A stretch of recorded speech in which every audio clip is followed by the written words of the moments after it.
स्वागत स्वागत है आपका हमारे चैनल रमेश एजुकेयर में। तो आज हम लोग कक्षा 8 विषय विज्ञान के ऑब्जेक्टिव प्रश्न को करेंगे, जिसमें से आपके 50 नंबर यहीं से आने के ज़्यादा संभावना है। तो आइए चलते हैं, इस प्रश्न को जल्दी से पढ़ लीजिए, इसको रट करके भी याद कर लीजिए, क्योंकि यही प्रश्न आपके एग्जाम में टकराने वाले हैं।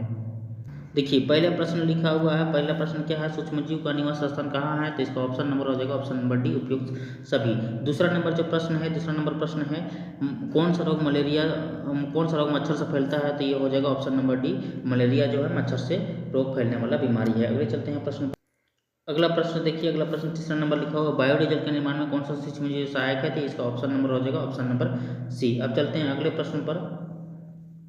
अगला प्रश्न है ऑप्शन नंबर क्वेश्चन नंबर 4, निम्नलिखित में से सबसे बड़ी कोशिका कौन सी है? तो सबसे बड़ी कोशिका किसका है? ऑप्शन नंबर बी हो जाएगा शुतुरमुर्ग का अंडा। अगले प्रश्न पर चलते हैं। अगला प्रश्न है 5वां नंबर प्रश्न है। 5वां नंबर प्रश्न किस प्रकार से लिखा हुआ है? लिखा हुआ कोशिका के किस भाग में गुणसूत्र उपस्थित होता है? तो कोशिका के केंद्रक में जो होता है क्या होता है? गुणसूत्र उपस्थित होता है। तो ऑप्शन नंबर इसका 5वां हो जाएगा। अब क्वेश्चन नंबर 6 में चलते हैं। क्वेश्चन नंबर 6 है, किस धातु में भौतिक अवस्था द्रव रूप में होती है? तो इसका हो जाएगा ऑप्शन नंबर सी। अगला प्रश्न है 7वां नंबर प्रश्न, एक्सरे करने हेतु किस धातु का उपयोग किया जाता है? तो इसका ऑप्शन नंबर हो जाएगा डी, लेड का। अगला प्रश्न है 8वां नंबर प्रश्न, झारखंड के जादूगोड़ा में किस धातु की प्रचुरता विद्यमान है? तो इसका हो जाएगा ऑप्शन नंबर सी, यूरेनियम का। अगला प्रश्न है 9 नंबर प्रश्न है, धातुओं को कौन सा गुण जिससे उन्हें पीटकर चादर बनाई जा सकती है? तो इसका हो जाएगा ऑप्शन नंबर सी, आघात वर्धनीयता। अगले प्रश्न पर चलते हैं। अगला प्रश्न है 10वां नंबर प्रश्न। 10वां नंबर प्रश्न क्या बोलता है मेरे मित्र? 10वां नंबर प्रश्न ये बोलता है कि इनमें से ऊष्मा की सबसे कम चालक धातु कौन सी है? तो ऊष्मा की सबसे कम चालक धातु क्या है? ऑप्शन नंबर बी, पारा। 11वां नंबर प्रश्न है, निम्नलिखित में से कौन सा गोल विद्युत का कुचालक होता है? तो विद्युत का कुचालक जो होगा वो हो जाएगा option number D. Option number D क्या है? आसुत जल जो विद्युत का कुचालक होता है। अगले प्रश्न पर चल। अगला प्रश्न है इस प्रकार से 12वां नंबर पे, किसी धातु पर इच्छित धातु की परत निक्षेपित करने की प्रक्रिया को क्या कहते हैं? तो इस प्रक्रिया को कहते हैं, तो इसका ऑप्शन नंबर ए हो जाएगा विद्युत लेपन। अगला प्रश्न है 13 नंबर प्रश्न। 13 नंबर प्रश्न देखिए मित्र, किस प्रकार से लिखा हुआ है। 13 नंबर प्रश्न है, निम्न में से किन में आंतरिक जनन होता है? तो इसका आंसर हो जाएगा ऑप्शन नंबर डी, मुर्गी में। अगला प्रश्न है 14 नंबर प्रश्न, हाइड्रा में जनन की कौन सी विधि होती है? तो हाइड्रा में जनन की विधि का क्या नाम है? मुकुलन। अगला प्रश्न है 15 नंबर प्रश्न, पृथ्वी की सतह से ऊंचाई की बढ़ने के साथ साथ वायुमंडलीय दबाव क्या होता है? तो इसका ऑप्शन नंबर ए हो जाएगा, घटता है। अगला प्रश्न है 16 नंबर प्रश्न है, दाब का मात्रक क्या होता है? तो दाब का मात्रक जो होता है, दाब का मात्रक देखिए यहाँ ऑप्शन में क्या है? ऑप्शन में दो प्रकार से दिया हुआ है, पास्कल भी दिया हुआ है, न्यूटन प्रति वर्ग मीटर दिया हुआ है। तो इसका ऑप्शन नंबर जो हो जाएगा मेरे मित्र, ऑप्शन नंबर हो जाएगा सी, यानी दोनों। अगला है 17 नंबर प्रश्न देखिए। 17 नंबर प्रश्न लिखा हुआ है, निम्नलिखित बलों में कौन सा संपर्कित बल है? तो इसका ऑप्शन नंबर हो जाएगा डी, घर्षण बल। अगला प्रश्न है 18 नंबर प्रश्न को देखिए ध्यान से। 18 नंबर प्रश्न लिखा हुआ है, निम्नलिखित में कौन सा पदार्थ अदहनशील है? तो पत्थर जो होता है क्या होता है? अदहनशील होता है मेरे मित्र। इसका ऑप्शन नंबर डी हो जाएगा। अगला प्रश्न है 18 नंबर प्रश्न को ध्यान से देखिए, किसी पदार्थ को दहन का पोषक पदार्थ है, तो जलने के लिए क्या चाहिए मेरे मित्र? ऑक्सीजन चाहिए। तो ऑप्शन नंबर सी। अगला प्रश्न है 20वां नंबर प्रश्न है, किसी ज्वाला का सबसे अधिक गर्म भाग कौन सा होता है? तो इसका जो हो जाएगा ऑप्शन नंबर ए हो जाएगा, सबसे बाहरी भाग। अगला प्रश्न है 21वां नंबर प्रश्न है, लिखा हुआ है 21वां नंबर प्रश्न, ध्यान से देखिएगा 21 नंबर प्रश्न क्या लिखा हुआ है। लिखा हुआ कि निम्नलिखित में से कौन दो गुणसूत्र मिलकर नर शिशु के रूप में विकसित होता है? तो नर शिशु के लिए क्या चाहिए? तो इसके लिए ऑप्शन जो हो जाएगा ऑप्शन नंबर बी हो जाएगा, एक्स और वाई गुणसूत्र चाहिए। 22वां नंबर, विश्व एड्स दिवस कब मनाया जाता है मेरे मित्र? तो विश्व एड्स दिवस 1 दिसंबर को मनाया जाता है। ये ऑप्शन नंबर सी हो जाएगा। अगला जो प्रश्न है 23वां नंबर प्रश्न, स्त्रियों में होने वाले मासिक स्राव की सामान्य अवधि कितना होता है? तो इसका जो हो जाएगा ऑप्शन नंबर ये हो जाएगा डी, 28 दिन का। अगला जो प्रश्न है, समतल दर्पण से बना प्रतिबिंब कैसा होता है? तो इसका हो जाएगा 24 नंबर का, ऑप्शन नंबर हो जाएगा ए, आभासी।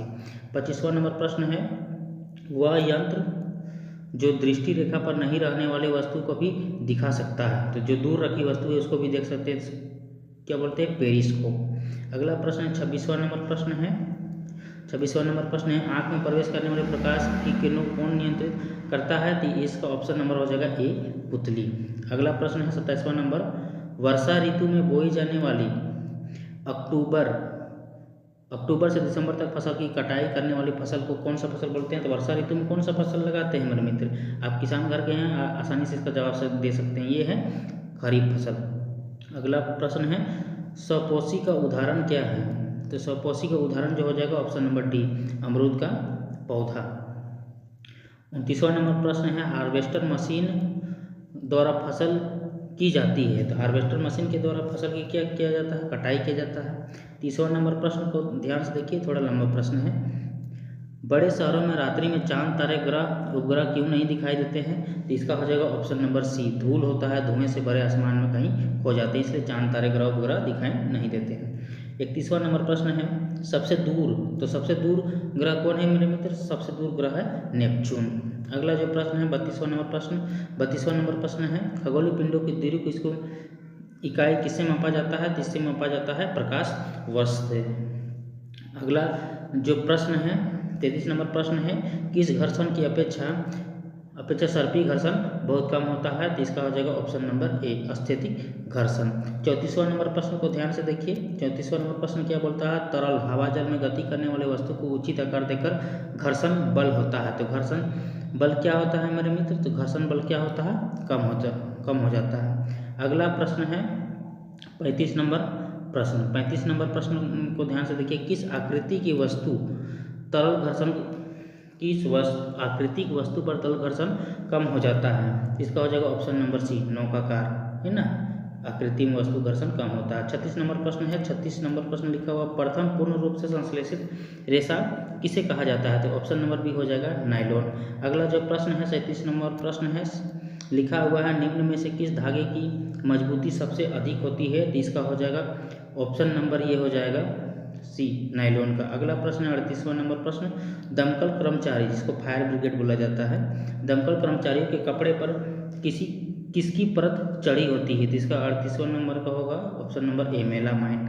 अगला जो प्रश्न है 39वां नंबर का, ध्वनि की प्रबलता किस कारक पर निर्भर करती है? तो इसका ऑप्शन नंबर हो जाएगा ए, आयाम, ध्वनि की प्रबलता आयाम पर। अब चलते हैं 40वें नंबर प्रश्न को हल करते हैं। देखिए 40वां नंबर प्रश्न क्या लिखा हुआ है? ध्वनि की प्रबलता घटाने के लिए हमें ध्वनि के कंपनों की क्या करना चाहिए? तो इसके आयाम को घटाना होगा। अब चलते हैं अगले नंबर प्रश्न पर चलते हैं 41वें नंबर प्रश्न पर। देखिए 41वां नंबर प्रश्न किस प्रकार से लिखा हुआ है? प्रसर्पित ध्वनि की कंपनियों की आवृत्ति कितनी होती है? तो प्रसर्पित ध्वनि की आवृत्ति होती है ऑप्शन नंबर सी, 20,000 हर्ट्ज से ऊपर। अब चलते हैं 41वें नंबर प्रश्न पर। 41वां नंबर प्रश्न लिखा हुआ है रिक्टर पैमाने पर किस तीव्रता वाला भूकंप विनाशकारी माना जाता है? तो इसका ऑप्शन नंबर हो जाएगा ऑप्शन नंबर डी, 7 या उससे अधिक तीव्रता वाला। 43वां नंबर प्रश्न है। 43वां नंबर प्रश्न इस प्रकार से है, वायुमंडलीय विद्युत की खोज किसने की थी? तो उस शख्स का नाम है बेंजामिन फ्रैंकलिन ने, यानी ऑप्शन नंबर बी। अब चलते हैं 44वां नंबर प्रश्न, जो थोड़ा सा बड़ा है, पढ़ने में दिक्कत होगा लेकिन ये आसानी से बन जाएगा। ऊन से रगड़ी गई एबोनाइट की छड़ क्या होती है? तो इसका जो हो जाएगा ऑप्शन नंबर डी हो जाएगा, रेशम से रगड़ी गई कांच की छड़ को प्रतिकर्षित करता है। अब चलते हैं 45वें नंबर प्रश्न पर। 45वां नंबर प्रश्न है, वायुमंडल में किन गैसों की वृद्धि से तापमान की समस्या हो रही है? मतलब तापमान बढ़ा हुआ है। तो इसका जो ऑप्शन नंबर हो जाएगा सी, कार्बन डाइऑक्साइड और मीथेन का। अब चलते हैं 46वें नंबर प्रश्न पर। देखिए 46वां नंबर प्रश्न किस प्रकार से लिखा हुआ है? पृथ्वी पर पाए जाने वाली विशाल विवर्तनिक प्लेटों की संख्या कितना है? तो इसका ऑप्शन नंबर हो जाएगा ए, यानी कितना है? 6 है। 47वां नंबर प्रश्न है, देखिए ताजमहल में लगे पत्थरों का क्षरण हो रहा है, इसका मुख्य कारण क्या होगा? तो इसका मुख्य कारण क्या हो जाएगा? अम्ल वर्षा, यानी ऑप्शन नंबर ए। 48वां नंबर प्रश्न है, द्वितीयक प्रदूषक किसे कहा जाता है? तो इसका ऑप्शन नंबर हो जाएगा डी, सल्फर और नाइट्रोजन के अम्ल के। 49वां नंबर प्रश्न को ध्यान से देखिए, कुछ प्रजातियों का विलुप्त होने एवं गायब होने का क्या कारण है? तो इसका जो हो जाएगा 49वां नंबर का जो प्रश्न का जो आंसर हो जाएगा ये हो जाएगा ऑप्शन नंबर डी, यानी आवासों का विनाश भी हो रहा है और शिकार भी हो रहा है। ये ऑप्शन नंबर क्या हो जाएगा? डी हो जाएगा।